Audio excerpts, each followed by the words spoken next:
അയ്യോ, ഞങ്ങളെ പറഞ്ഞു വിടല്ലേ ചേച്ചി, ഞങ്ങൾക്കൊരബദ്ധം പറ്റിപ്പോയി. ഒരവസരം കൂടി തന്ന എൻ്റെ മോള് നന്നായി ഫുഡുണ്ടാക്കി കാണിക്കും. സത്യഭാമ കൊഞ്ചിക്കൊണ്ട് അവരെ നോക്കിയതും ഗായത്രി ദേവിക്ക് അറപ്പ് തോന്നിപ്പോയി. ഷേ, ഇതെന്തൊരു ശല്യമാ, ഇറങ്ങിപ്പോകുന്നുണ്ടോ ഇവിടുന്ന്?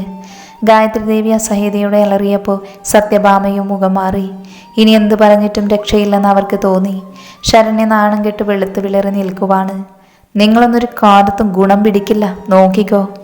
ഉമ്മറത്ത് നിന്നും എല്ലാവർക്കും നേരെ കാർക്കിച്ചു തുപ്പിക്കൊണ്ട് അവരെ ഇറക്കി വിട്ടതിൻ്റെ കലിപ്പിൽ സത്യഭാമ ഉറക്കെ വിളിച്ചു പറഞ്ഞു. രുദ്രനും ഗായത്രി ദേവിയും എല്ലാം ഞെട്ടി നിൽക്കുവാണ്. ഇവരെ പോലെ ഒരാളുടെ വാക്ക് വിശ്വസിച്ചാണല്ലോ താൻ നിദ്രയെ ഓരോന്ന് ചെയ്ത് കൂട്ടിയതെന്ന് ഓർക്കവേ രുദ്രന് സ്വയം പുച്ഛം തോന്നി. ഇറങ്ങിപ്പോകാൻ നോക്ക് മര്യാദയ്ക്ക്, ഇവിടെ കിടന്ന് വെറുതെ വേഷം കെട്ടിറക്കാതെ. ഗായത്രി ദേവി അവർക്ക് നേരെ ആക്രോശിച്ചു. ഈ കുടുംബം നശിച്ച് നാറാണക്കല്ലെടുക്കുന്നത് ഞാൻ കാണും, നിങ്ങൾ നോക്കിക്കോ. ഒരു തമ്പുരാട്ടി എഴുന്നള്ളിച്ചു കൊണ്ടുവന്നിട്ടില്ലേ, അവളെ നിങ്ങളെയൊക്കെ പറ്റിച്ച് ഇവിടെ നിന്നും ഇറങ്ങുമ്പോൾ എന്നെ നിങ്ങൾ ഓർക്കും, കാത്തിരുന്നോ, നിങ്ങൾ മുടിഞ്ഞു പോകത്തേ ഉള്ളൂ.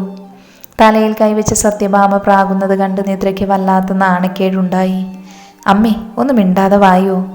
എല്ലാം അമ്മ നശിപ്പിച്ചത് കൂടാഞ്ഞ് ഉള്ള വില കൂടി അവർക്ക് മുന്നിൽ തകർക്കുന്നത് ശരണ്യ അരിശം കൊണ്ടു. രുദ്രന്റെ മുഖം കണ്ടപ്പോൾ അവനിനി ഒരിക്കലും തന്നെ വെറുപ്പോടെയല്ലാതെ നോക്കില്ലെന്ന് അവൾക്ക് ഉറപ്പായിരുന്നു. തള്ളേ, നിങ്ങളും കരുതിയിരുന്നു, നിങ്ങളെക്കൊണ്ട് ഞാൻ ഇച്ഛാനെ ഞാൻ വരപ്പിക്കും. വീട്ടിലെത്തിയ അങ്ങോട്ടേക്ക് വരുമല്ലോ നിങ്ങളൊരിക്കൽ. മുത്തശ്ശിക്ക് നേരെ കൈ ചൂണ്ടിക്കൊണ്ട് സത്യഭാമ പറഞ്ഞു. ഒന്ന് ഇറങ്ങിപ്പോകാൻ നോക്കടി അശ്രീകരമേ. മുത്തശ്ശി ഉറക്കെ വിളിച്ചു പറഞ്ഞത് കേട്ട് രുദ്രൻ ചിരിച്ചുപോയി. ഒരു വിധത്തിലാണ് ശരത്തും ശരണിയും ചേർന്ന് ആ വീട്ടുമുറ്റത്ത് നിന്ന് സത്യഭാമയെ ഇറക്കിക്കൊണ്ടു വന്നത്. എന്നിട്ടും പോകാൻ കൂട്ടാക്കാതിരുന്ന അവരെ സെക്യൂരിറ്റിമാർ വന്ന് ഭീഷണിപ്പെടുത്തിയതും വാലുപോയ കുരങ്ങനെ പോലെ അവർ അവിടെ നിന്നും തോറ്റിറങ്ങി. നിദ്ര ആശ്വാസത്തോടെ മുത്തശ്ശിയെ ഒന്ന് നോക്കി. മുത്തശ്ശി അവിടെ തന്നെ നിൽക്കണമെന്നത് ഗായത്രി ദേവിയുടെ തീരുമാനമായിരുന്നു. നിദ്രയ്ക്ക് അതൊരു ആശ്വാസമായി. അല്ലെങ്കിൽ പിന്നെ വീട്ടിലെത്തിയ അവർ മുത്തശ്ശിയെ കൊന്നു കുഴിച്ചു മൂടാനും മടിക്കില്ല എന്ന് നിദ്ര ഭയന്നു. നിദ്ര മുത്തശ്ശിയെ മുറിയിലേക്കാക്കി കട്ടിലിരുത്തി. എൻ്റെ മോൾക്കിപ്പോൾ സമാധാനമായോ? ആ ശല്യങ്ങൾ പോയില്ലേ? എനിക്ക് പേടിയാകുന്നു മുത്തശ്ശി. ഇനി അവർ ഒട്ടും വെറുതെ ഇരിക്കില്ല, നമ്മളെ ഉപദ്രവിക്കാൻ എന്തും ചെയ്യാൻ മടിക്കില്ല. നീ അതൊന്നും ഇപ്പോൾ ഓർക്കണ്ട, ഞാനൊന്ന് കിടക്കട്ടെ. മോളി ചെന്ന് രുദ്രമോൻ്റെ ഒപ്പം ഇരിക്ക്. ഏതു നേരവും എന്നെ ചുറ്റിപ്പറ്റിയിരുന്നാലേ അവനെന്ത് കരുതും? മുത്തശ്ശി ചോദിച്ചതിന് അവളൊന്നും മിണ്ടിയില്ല. മോളെ, മുത്തശ്ശി ഒരു കാര്യം ചോദിച്ചാൽ നീ സത്യം പറയുമോ? ചോദിക്കും മുത്തശ്ശി. മോൾക്ക് രുദ്രമോനുമായി എന്തെങ്കിലും പിണക്കമുണ്ടോ? അത് കേട്ടതും നിദ്ര ഒരു പൊട്ടിക്കരച്ചിലോടെ മുത്തശ്ശിയുടെ മടിയിലേക്ക് വീണു. എല്ലാം മനസ്സിലായതുപോലെ മുത്തശ്ശി അവളുടെ മുടിയിൽ തഴുകി ആശ്വസിപ്പിച്ചുകൊണ്ടിരുന്നു. നിദ്ര എല്ലാം ഒന്ന് ആരോടെങ്കിലും ഒന്ന് തുറന്നു പറയാൻ വെമ്പുകയായിരുന്നു. രുദ്രന് തന്നോടുള്ള വിശ്വാസക്കുറവും ഹോട്ടലിൽ ചെന്നുപെട്ട സാഹചര്യം മൂലം വിവാഹം കഴിക്കാൻ നിർബന്ധിക്കപ്പെട്ടതും എല്ലാം നിദ്ര മുത്തശ്ശിയുടെ മടിയിൽ കിടന്നു പറഞ്ഞു. അവരുടെ കോൺട്രാക്ട് വിവാഹത്തിൻ്റെ കാര്യമൊഴികെ അതറിഞ്ഞ മുത്തശ്ശി ഒരുപാട് വേദനിക്കുമെന്ന് അവൾക്ക് തോന്നിപ്പോയി. മോളൊന്നും കൊണ്ട് വിഷമിക്കേണ്ട, ഞാൻ നിന്റെ മുത്തശ്ശനെ കല്യാണം കഴിച്ച് ചെല്ലുമ്പോഴും ഇതുപോലെ തന്നെയായിരുന്നു. അദ്ദേഹത്തിന് എന്നെ തീരെ ഇഷ്ടമായിരുന്നില്ല. ആൾക്ക് മറ്റൊരു പ്രേമം ഉണ്ടായിരുന്നു. അത് തകർത്ത് അവരുടെ ഇടയിലേക്ക് നുഴഞ്ഞു കയറിയവൾ എന്ന രീതിക്കാണ് എന്നെ ആദ്യം അദ്ദേഹം കണ്ടത്. നിദ്ര കണ്ണുകൾ തുടച്ചുകൊണ്ട് മുത്തശ്ശിയെ തലപൊക്കി നോക്കി. എന്നിട്ട് എന്തുണ്ടായി മുത്തശ്ശി? എന്നിട്ട് എന്താകാൻ മോളെ, ഒരുമിച്ച് ജീവിച്ചു തുടങ്ങിയാൽ തീരുന്ന തെറ്റിദ്ധാരണകളെല്ലാം തന്നെ തീർന്നു. എൻ്റെ സ്വഭാവം കണ്ട് അദ്ദേഹം പഴയതെല്ലാം മറന്ന് ഒന്നിച്ച് ജീവിക്കാൻ തുടങ്ങി. സത്യത്തിൽ ആ പെൺകുട്ടിക്ക് മുത്തശ്ശനെ പോലെ കുറേ കാമുകന്മാരുണ്ടായിരുന്നു എന്ന് അദ്ദേഹം പിന്നീടാണ് മനസ്സിലാക്കുന്നത്. അന്ന് എന്നോട് അദ്ദേഹം ഒരുപാട് മാപ്പ് പറഞ്ഞിട്ടുണ്ട്. മുത്തശ്ശി പറയുന്നതെല്ലാം നിദ്ര കൗതുകത്തോടെ കേട്ടിരുന്നു. അതുപോലെ നിന്റെ ജീവിതവും നന്നാവും കുഞ്ഞെ. കണ്ടിട്ട് രുദ്രൻ മോൻ മിടുക്കനാണ്, അവൻ നിന്നെ കൈവിടില്ല മോളെ. മുത്തശ്ശി വലിയ പ്രതീക്ഷയോടെ പറഞ്ഞു. നിദ്ര ഒന്ന് നിശ്വസിച്ചു. 1 വർഷം കഴിഞ്ഞ അവൾക്കൊന്നും ഓർക്കാൻ വയ്യായിരുന്നു. മുത്തശ്ശി കിടന്നോളൂ, ഞാൻ പിന്നെ വരാം. നിദ്ര എഴുന്നേറ്റ് മുത്തശ്ശിയെ കട്ടിലേക്ക് കിടക്കാൻ സഹായിച്ചുകൊണ്ട് പറഞ്ഞു. നിദ്ര പോയി കഴിഞ്ഞ് മുത്തശ്ശി കണ്ണടച്ചതും വാതിൽ പിന്നെയും തുറക്കുന്ന ശബ്ദം കേട്ട് രുദ്രനായിരുന്നു അത്. മുത്തശ്ശി കിടന്നോ? കുറച്ചു നേരം എൻ്റെ കൂടെ സംസാരിക്കാൻ സമയമുണ്ടോ? രുദ്രൻ ചോദിക്കുന്നത് കേട്ടപ്പോൾ മുത്തശ്ശി ഉറക്കെ ചിരിച്ചു. മോനല്ലേ വലിയ സിനിമാ നടൻ, മോൻ്റെ സമയം തീയതിക്കുമൊക്കെ നോക്കിയല്ലേ ഞങ്ങൾക്ക് സംസാരിക്കാൻ അവസരം കിട്ടൂ. അത് കേട്ടപ്പോൾ രുദ്രൻ ചിരിയോട് അകത്തേക്ക് കയറി. അവൻ കട്ടിൽ ചെന്നിരുന്നപ്പോൾ മുത്തശ്ശി എഴുന്നേറ്റിരുന്ന് ഹെയർ ഡ്രസ്സിലേക്ക് തലചാരിയിരുന്നു. രുദ്രൻ മുത്തശ്ശിയുടെ അരികിൽ ചെന്നിരുന്ന് ആ കൈ പിടിച്ച് സംസാരിക്കാൻ തുടങ്ങി. ഞാൻ വെറുതെ മുത്തശ്ശിയോട് സംസാരിക്കാൻ വന്നതാ. മുത്തശ്ശിയുടെ വിശേഷങ്ങൾ തിരക്കാൻ. രുദ്രൻ പറഞ്ഞപ്പോൾ മുത്തശ്ശി ഉറക്കെ ഒന്ന് ചിരിച്ചു കാതത്തോടെ മുത്തശ്ശിയെ നോക്കി. മോൻ എന്തിനാ വന്നതെന്നൊക്കെ എനിക്ക് നല്ലപോലെ അറിയാം മോനെ. മോൻ സ്വന്തം ഭാര്യയെ പറ്റി എന്നോട് തിരക്കാൻ വന്നതല്ലേ? മുത്തശ്ശി ഒരു മറയുമില്ലാതെ സംസാരിച്ചു. രുദ്രൻ അവർക്ക് മൂളിക്കൊണ്ട് ചൂളിയിരുന്നു പോയി. സത്യത്തിൽ അതിന് തന്നെയാണ് വന്നത് എങ്കിലും ഇപ്പോൾ സ്വന്തം ഭാര്യയെ പറ്റി അറിയാൻ അവളുടെ മുത്തശ്ശിയെ തന്നെ സമീപിച്ചതിലുള്ള സങ്കോചത്തിലായിരുന്നു രുദ്രൻ. എൻ്റെ അടുത്ത് സത്യഭാമാൻ്റി വന്ന് നിദ്രയെപ്പറ്റി കുറച്ച് കുറ്റങ്ങളൊക്കെ പറഞ്ഞിരുന്നു. പിന്നെ മുത്തശ്ശിക്കറിയാലോ ഞങ്ങളുടെ വിവാഹം നടക്കാനുണ്ടായ സാഹചര്യം. ഒരു ഹോട്ടൽ റൂമിൽ വെച്ച് അത്തരമൊരു സാഹചര്യത്തിൽ ഞാനുമായി തന്നെ പിടിക്കപ്പെട്ട പെണ്ണിനെ വിവാഹം കഴിക്കേണ്ടി വന്നതിൽ ആളുകൾ ഇപ്പോഴും പരിഹസിക്കുന്നുണ്ട്. രുദ്രൻ തൻ്റെ എല്ലാ ബുദ്ധിമുട്ടുകളും മുത്തശ്ശിയെ അറിയിക്കാൻ തന്നെ ഉറപ്പിച്ചു. മുത്തശ്ശി ഒന്ന് നെടുവേർപ്പഴിച്ചുകൊണ്ട് അവനെ നോക്കി.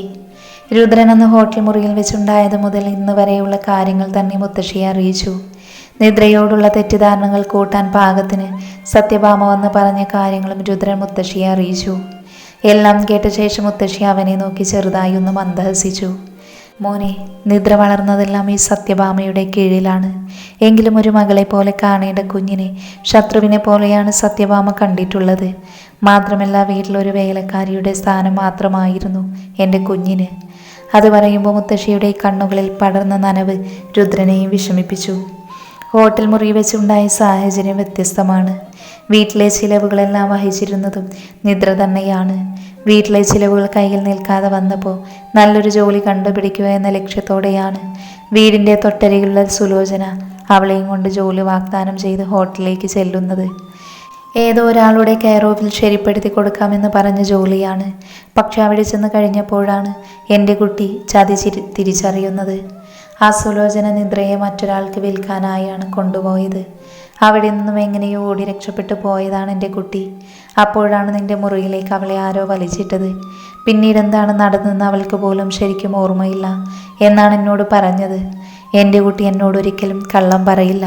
മോന് വേണമെങ്കിൽ മാത്രം ഈ മുത്തശ്ശി പറയുന്നത് വിശ്വസിക്കാം. ഞാൻ പറഞ്ഞതുകൊണ്ട് മാത്രം കാര്യങ്ങളെല്ലാം മുഖവിലേക്ക് എടുക്കണമെന്നുമില്ല. മുത്തശ്ശി രുദ്രനെ പറഞ്ഞ് വിശ്വസിപ്പിക്കാനൊന്നും ശ്രമിച്ചില്ല.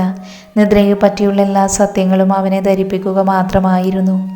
ഒരാളെ പറഞ്ഞ് വിശ്വസിപ്പിക്കുക എന്നത് ശ്രമകരമാണ്. എൻ്റെ കുട്ടിയുടെ കൂടെ ജീവിക്കുമ്പോൾ നിനക്ക് തന്നെ എല്ലാം മനസ്സിലാകുമെന്നാണ് ഞാൻ കരുതുന്നത്. പുഞ്ചിരിയോടെ മുത്തശ്ശി പറയുന്നത് കേട്ട് രുദ്രൻ തലയാട്ടി. കേട്ടതെല്ലാം അവനൊരു പുതിയ അറിവായിരുന്നു. എന്തുകൊണ്ടാണ് നിദ്ര ഇത് തന്നോട് പറയാതിരുന്നത് എന്ന് രുദ്രൻ ആദ്യം ആലോചിച്ചു. പിന്നീട് അവളെ കാണുമെല്ലാം കടിച്ചു കീറാൻ എന്നോണം ചെല്ലുന്ന തന്നെ അവനൊന്ന് ഓർത്തു. പിന്നെ സത്യഭാമ പറഞ്ഞത് അവളൊരു പെരുങ്കള്ളിയാണെന്ന് ഇന്നത്തെ സംഭവത്തോടു കൂടി തന്നെ നിങ്ങൾക്കെല്ലാം ബോധ്യപ്പെട്ട് കാണുമല്ലോ. ഇനി ഞാനായിട്ട് സത്യഭാമ പറയുന്ന കള്ളങ്ങൾ പൊളിച്ചെടുക്കാൻ നിൽക്കുന്നില്ല. എന്നാലും ഞാനൊരു കാര്യം പറയാം. നിദ്ര ഒരു പുരുഷൻ്റെയും മുഖത്ത് പോലും നേരാവണ്ണം നോക്കുന്നത് ഞാൻ ഇതുവരെയും കണ്ടിട്ടില്ല. അവൾക്ക് അതിനൊന്നും നേരമില്ലായിരുന്നു എന്നതാണ് സത്യം. ആരോടെങ്കിലും സംസാരിക്കാൻ പോലും അവൾക്ക് ഭയമായിരുന്നു. അത്രയ്ക്ക് ഭയമായിരുന്നു അവൾക്ക് സത്യഭാമയെയും ശരണ്യയെയും. ഏതെങ്കിലും ആണുങ്ങളുടെ മുഖത്ത് അവൾ നോക്കിയ അന്നത്തെ ദിവസം മുഴുവൻ അവളെ പട്ടിണിക്കിടുകയും അടിക്കുകയും ചെയ്യുമായിരുന്നു. അതെന്തുകൊണ്ടെന്ന് വെച്ചാൽ അവളെങ്ങാനും ആരുടെയെങ്കിലും കൂടെ ഒളിച്ചോടി പോകുമോ എന്നുള്ള ഭയം കൊണ്ടാണ്. നിദ്ര ഒരിക്കലും തങ്ങളിൽ നിന്ന് രക്ഷപ്പെട്ടു പോകരുത് എന്ന് അവർക്ക് നിർബന്ധമുണ്ടായിരുന്നു. മുത്തശ്ശി കൂട്ടിച്ചേർത്തു. എല്ലാത്തിനും ഏകദേശം വ്യക്തത വന്നതുപോലെ രുദ്രനൊന്ന് മൂളി. ഇതുവരേക്കും നിദ്ര പണത്തിനു വേണ്ടി തന്നെ കൊടുക്കാൻ നിന്നവളാണ് എന്ന് തന്നെയാണ് രുദ്രൻ കരുതിയിട്ടുള്ളത്. എല്ലാത്തിനും ഒരു വ്യക്തത വരണം. അതുകൊണ്ടൊരു പ്രൈവറ്റ് ഡിറ്റക്റ്റീവിനെ വെച്ചിട്ടായാലും അവളെപ്പറ്റി എല്ലാം അന്വേഷിച്ചറിയണമെന്ന് രുദ്രൻ നനച്ചു. ശരി മുത്തശ്ശി എന്നാൽ റെസ്റ്റ് എടുത്തോളൂ. ഞാൻ പിന്നെ വരാൻ കേട്ടോ. മുത്തശ്ശിയുടെ കവളിലൊന്ന് അരുമയായി തട്ടിക്കൊണ്ട് രുദ്രൻ പറഞ്ഞു. അവൻ മുകളിലത്തെ നിലയിലേക്ക് കയറുകയായിരുന്നു. അപ്പോഴാണ് നിദ്ര അടുക്കളയിൽ നിന്നും ഗായത്രി ദേവിയുമായി കളിചിരികളോടെ വരുന്നത് കണ്ടത്. രുദ്രനെ കണ്ടതും നിദ്രയുടെ മുഖം മ്ലാനമായി. എന്തുകൊണ്ടോ നിദ്രയുടെ വിഷാദപൂർണമായ മുഖം കണ്ടതും രുദ്രന്റെ നെഞ്ചിലൊരു നനവ് പടർന്നു. എന്താ മോനെ, നിനക്ക് ഫുഡൊന്നും വേണ്ടേ? രുദ്രനെ കണ്ട ഉടനെ ഗായത്രി ദേവി ചോദിച്ചു. വേണമ്മേ, ഞാൻ ഉച്ചയ്ക്ക് കഴിച്ച ഫുഡ് ബാക്കിയുണ്ടെങ്കിൽ മാത്രം. രുദ്രൻ നിദ്രയെ നോക്കിയതും അവൾ മുഖം താഴ്ത്തി കളഞ്ഞു. നീ തന്നെയാണോ ഈ പറയുന്നത്? അല്ലെങ്കിൽ വണ്ണം വയ്ക്കും, ഡയറ്റാണെന്നൊക്കെ പറഞ്ഞ അത്താഴം 1 or 2 ഫ്രൂട്ട്സിൽ ഒതുക്കുന്നവനാ. എന്തായാലും നിനക്ക് ഞാൻ ചോറ് തരില്ല. അല്ലെങ്കിൽ ഞാൻ കെഞ്ചിയാൽ പോലും ചോറ് കഴിക്കാത്തവനാ. ചെറുക്കൻ്റെ ഒരു മാറ്റമേ. ഗായത്രി ദേവി മൂക്കത്ത് വിരൽ വെച്ചു. അത് പറഞ്ഞതും നിദ്ര അറിയാതെ ചിരിച്ചുപോയി. പക്ഷെ പെട്ടെന്ന് മുഖം ഉയർത്തി നോക്കിയപ്പോൾ രുദ്രൻ തന്നെ ശ്രദ്ധിക്കുന്നത് കണ്ടവൾ വല്ലാതെ പതറിപ്പോയി. വേഗം മിഴികൾ താഴ്ത്തി ഗായത്രിയുടെ പിന്നിൽ ഒളിച്ചു. അവളുടെ ആ ഭാവങ്ങൾ കണ്ട് രുദ്രന് ചിരി വരുന്നുണ്ടായിരുന്നു. അതിപ്പോൾ അമ്മ ഇത്രയും ടേസ്റ്റൊക്കെയുള്ള ഫുഡ് കഴിപ്പിച്ച് എന്നെ കൊതിപ്പിച്ചിട്ടല്ലേ? പിന്നെ ഒരു ദിവസം ഡയറ്റ് നോക്കിയില്ലെങ്കിലും കുഴപ്പമൊന്നുമില്ല. പ്ലീസ്, എൻ്റെ അമ്മക്കുട്ടിയല്ലേ, വന്നെൻ്റെ ഒപ്പം ഇരിക്ക്, നമുക്ക് കഴിക്കാം. അയ്യോ മോനെ, ഇന്ന് അമ്മയ്ക്ക് അരിയാഹാരം കഴിക്കാൻ പാടില്ല. അതുകൊണ്ട് എനിക്കുള്ളത് ഞാൻ നേരത്തെ കഴിച്ചു. നിദ്രമോളും എൻ്റെ ഒപ്പം കഴിച്ചു. സാരമില്ല, ഭവാനിയോട് നിനക്കുള്ളത് വിളമ്പിത്തരാൻ പറയാം. അത് കേൾക്കെ രുദ്രൻ്റെ മുഖം വാടി. അവർ കഴിച്ചത് കൊണ്ട് അവന് പ്രശ്നമൊന്നും ഉണ്ടായിരുന്നില്ല. പക്ഷെ എന്തുകൊണ്ടോ നിദ്ര തൻ്റെ കൂടെ വേണമെന്ന് അവന് തോന്നിയിരുന്നു. എന്നാൽ പിന്നെ എനിക്കിനി വേണ്ടമ്മേ, നേരെ ഇത്രയും ആയില്ലേ. അവൻ്റെ മുഖം വാടിയത് കണ്ടതും ഗായത്രി ദേവിയുടെ ചുണ്ടിൽ നിഗൂഢമായൊരു പുഞ്ചിരി തെളിഞ്ഞു. അവർക്ക് തൻ്റെ മകൻ്റെ മനസ്സ് വായിക്കാൻ കഴിയുന്നുണ്ടായിരുന്നു. അത് പറഞ്ഞാൽ പറ്റില്ല. എന്തായാലും ആ ഭക്ഷണം നിനക്ക് ഇത്രയ്ക്ക് ഇഷ്ടപ്പെട്ട സ്ഥിതിക്ക് കഴിച്ചേ പറ്റൂ. അവർ നിദ്രയുടെ നേരെ തിരിഞ്ഞു. ഇവനുണ്ടല്ലോ മോളെ, എത്ര വൈകിയാലും ഞാൻ വിളമ്പി കൊടുക്കണമെന്ന് നിർബന്ധമാ. ദാ ഇപ്പോൾ തന്നെ മുഖം മാറിയത് കണ്ടോ? കുഞ്ഞു പിള്ളേരുടെ സ്വഭാവമാ. പക്ഷെ മോളെ, അമ്മയ്ക്കിന്ന് തീരെ വയ്യ, വല്ലാത്ത ക്ഷീണം. അതുകൊണ്ട് നീ ഒന്ന് വിളമ്പി കൊടുക്കാമോ? നിദ്രപരുങ്ങളോടെ ഗായത്രി ദേവിയെ നോക്കി. അവിടെ മുഖത്ത് നോക്കി പറ്റില്ലെന്ന് പറയാൻ അവൾക്ക് സാധിക്കില്ലായിരുന്നു. അമ്മയുടെ മുന്നിൽ ഇദ്ദേഹം തൻ്റെ ഭർത്താവാണ്. തനിക്ക് ആ ഉത്തരവാദിത്വത്തിൽ നിന്ന് ഒഴിഞ്ഞു മാറാൻ സാധിക്കില്ല.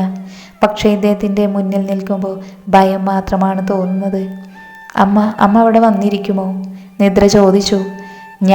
ഞാനെന്തിനാ മോളെ? എന്നാൽ പിന്നെ എനിക്കങ്ങോട്ട് വിളമ്പിക്കൊടുത്താൽ പോരെ? അതിന് വയ്യാത്തോണ്ടല്ലേ ഞാൻ നിന്നോട് പറഞ്ഞത്. അല്ലെങ്കിൽ തന്നെ നിങ്ങൾ ഭാര്യ ഭർത്താക്കന്മാരിരിക്കുന്ന സ്ഥലത്ത് എനിക്കെന്താ കാര്യം പെണ്ണേ? നിന്റെ ഒരു കാര്യം. ഗായത്രി ദേവി ചിരിച്ചുകൊണ്ട് നിദ്രയുടെ കവിളിൽ തട്ടി. പിന്നെ തൻ്റെ റൂമിലേക്ക് പോയി. എന്ത് വേണമെന്നറിയാതെ നിദ്ര അവിടെ അമ്പരന്ന് നിൽക്കുമായിരുന്നു. ഡി! രുദ്രൻ്റെ വിളി കേട്ട് അവൾ ഞെട്ടിപ്പിടഞ്ഞു പോയി. വന്ന് വിളമ്പി താടി, അവൻ പരുക്കൻ ശബ്ദത്തിൽ പറഞ്ഞതും അവൾ ഭയത്തോടെ തലയാട്ടി. ആ പേടി കണ്ട് രുദ്രനുള്ളിൽ ചിരിച്ചു. ഭക്ഷണം വിളമ്പുമ്പോൾ നിദ്രയുടെ പിടക്കുന്ന വിഴികളിലും മനോഹരമായ കൈതണ്ടയിലുമായിരുന്നു രുദ്രൻ്റെ ശ്രദ്ധമത്രയും. ഓരോന്നും വിളമ്പുമ്പോൾ അവളുടെ കൈകൾ വിറച്ചു. വിറച്ച് പാത്രം താഴെ പോകുമല്ലോ? രുദ്രൻ ചിരിയോടെ ചോദിച്ചു. നിദ്ര മുഖം താഴ്ത്തി മിണ്ടാതെ നിന്നു. എല്ലാം വിളമ്പിക്കഴിഞ്ഞതിനു ശേഷം അവൾ മാറി നിന്നു. നീ കഴിക്കുന്നില്ലേ? ഞാൻ കഴിച്ചതാ. ശരിക്കും കഴിച്ചോ? വിശക്കുന്നുണ്ടെങ്കിൽ ഇവിടെ വന്നിരിക്ക്, ഞാൻ വിളമ്പിത്തരാം. ആ സൗമ്യഭാവം കണ്ട് അവൾ അമ്പരന്നു. ഇല്ല, ഞാൻ അമ്മയുടെ കൂടെ കഴിച്ചതാ, നിദ്ര പതർച്ചയോടെ പറഞ്ഞു. ഓക്കെ. രുദ്രൻ കഴിക്കാൻ തുടങ്ങി. രുദ്രൻ്റെ അന്വേഷണത്തിൽ നിദ്രയുടെ കണ്ണുകൾ നിറഞ്ഞിരുന്നു. ഇദ്ദേഹത്തിൽ നിന്ന് ഈ ജന്മം ഇങ്ങനെ ഒരു ചോദ്യമുണ്ടാകുമെന്ന് വിചാരിച്ചതല്ല. അവൻ്റെ മനസ്സിൽ എവിടെയൊക്കെയോ താനുണ്ടെന്ന് അവൾക്ക് തോന്നി. നിറഞ്ഞു വന്ന കണ്ണുകൾ അവൾ വേഗം സാരി തുമ്പാൽ ഒപ്പിയെടുത്തു.